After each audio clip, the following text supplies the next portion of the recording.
Welcome back to the Generation Y. You're with me, Scott Sinjata Keita. And now a little bit change of cast. I'm now joined by the writer or the script writer of Hearts of Hearts. Hearts of Art. Hearts of Art. Hearts of Art, yes, sir. Kind of a tongue twister there. Oh, yes, oh, yes. Just to introduce yourself, what do you do and how did you come up to become a script writer? Thank you very much, Scott, first for having me on the show. It's a welcome blessing. Yes. Now, back to me. My name is Walter Sitati. I work with Hearts of Art, and I am the head writer at Hearts of Art. I also act with them and I direct. So the offices are a little overwhelming sometimes. Yeah, of course. Because, you know, when, you when you're running this thing and you know you are the writer and you're an actor and you're a director and you're also the marketing executive your at the hands same must time. be full. Your hands, you know, your plate is constantly full. Yeah. About writing, I give this solely to my dad. Wow. When I was young, at the age of about 5, I was basically not taller than a grasshopper then. My dad used to write poetry for me, and I would perform the pieces of poetry in church, school closing days. So Music festivals. music festivals. I won awards when I was still a kid, at music festivals. Just doing poetry, and it was a blessing. So when it comes to writing and how I came into writing, basically I'll give that to my dad because he introduced me to the arts. Amazing stuff. Oh yeah, and from there I realized the power that is in art. Because, you know, after you perform that poem and guys clap for you and then fans become falling at your feet and you're just 5 years old, you begin to learn, well, there must be something powerful about this. And my dad, in his life, there was just one call for us. You've got to go to school, you've got to study, and you have to make it count. So I knew the alphabet before I joined school. I knew my numbers before I joined school. And I knew how to read before I went to school. So reading has been a part of me. And by reading, my world was exposed. So growing up, I, you know, used to win these things, composition. You know, you write the best composition, teacher comes, reads your composition in class, and tells everyone, guy, this boy is a writer. So it is some kind of, you know, you're growing into it. And the affirmations you get from your teachers and the people around you. So from writing good compositions and writing short stories, I felt, wow, how about a play? Exactly, and Hearts of Arts is it's a very informative play because it runs around the theme of terrorism and how, especially looking at how the Garissa 147 happened and that attack. How important is it for you, especially using your craft to just pass on a message out, whether political, whether social, whether economical? How important is it for you? Well, thank you for that, Scott. For us, The Other Life, I would say, was an extremely personal play. It's a play I wrote in tears. You know, I was doing the last scene and I was crying. When I sent the script to the cast and we were doing the first table reading together, we were crying. And guys are like, this is too emotional. Will the audience be able to take it? Like, it's packed with emotion. Everyone has a problem. And that exactly is the kind of message we wanted to package, particularly for our Kenyan youth. Because in all these dynamics that happen in the land, who is the ultimate sufferer? It's the young person. It's true. These young people go to school, they're looking for an education. If you look in the script, this is Tara. She, you know, her mother has given her the best she can. The father has been trying, you know, this is our daughter, we have to give her the best in life. And then her life is just cut short like that. It's not normal, and that happens in our country. So The Other Life was basically informed by the reality on the ground. Like, we are suffering, we have a problem with security, but most importantly, we have a problem at family level. And when you look at the youth culture itself, you feel we need to do something. Exactly. As in, if this were to happen anywhere else, then young people would, you know, perhaps wake up and just see, all right, guys, something is not right. We need to do something. We cannot just be going for sleepovers and parties and dancing and going to school, coming out without any practical knowledge. We need to focus on ourselves and tell ourselves as young people of this nation, hey, the way politics is played, we are the ultimate sufferers. We need to be part of it. We need to be, our voice must be heard in the direction of our country, politically speaking. And your play just exposes how, especially young people of today, how we have detached ourselves from what's happening out there politically. Because even looking at the voting statistics, most of the people who vote are usually the older generation. Oh yes, yes. Most young people usually do not prefer to vote. Or if they vote in psycho-fancy kind of patterns. Oh yes. You know? How do you think that young people, how important is it to just get people involved in the political processes, choosing right leaders so that people don't come later and complain about corruption and bad leadership. Scott, it is an established fact that if change is going to occur in any civilization whatsoever, that civilization will only come courtesy of young people. You speak of the tyranny of numbers. We can terrorize this republic because of our numbers. So if there is any person who can orchestrate that change politically speaking, they are young people. And if you look carefully, you will discover that our country is closed up.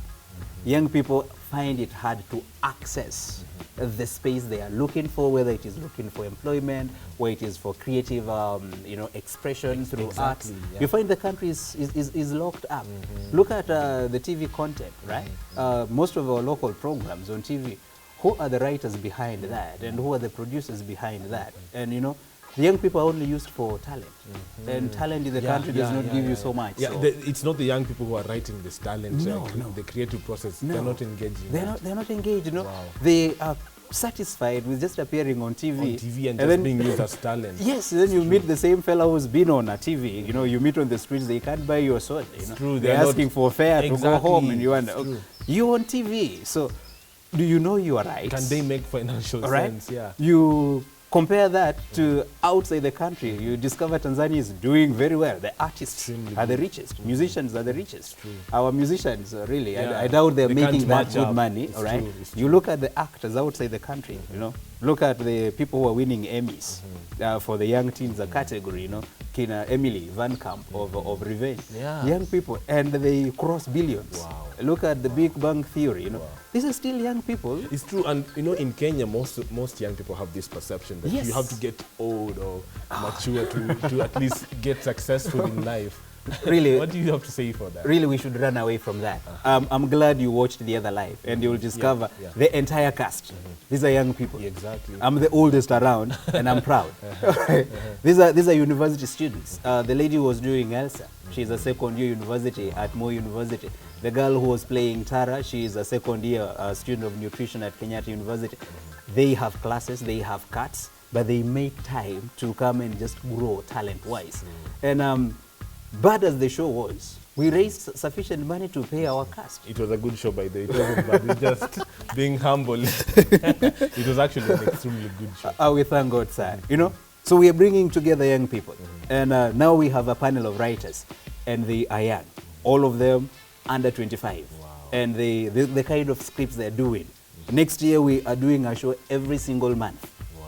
And we are beginning with Conquering Uganda in November. Wow. And we are coming back and we are saying, Kenyan young people have talent, and this talent can be monetized, and it can bring us enough money.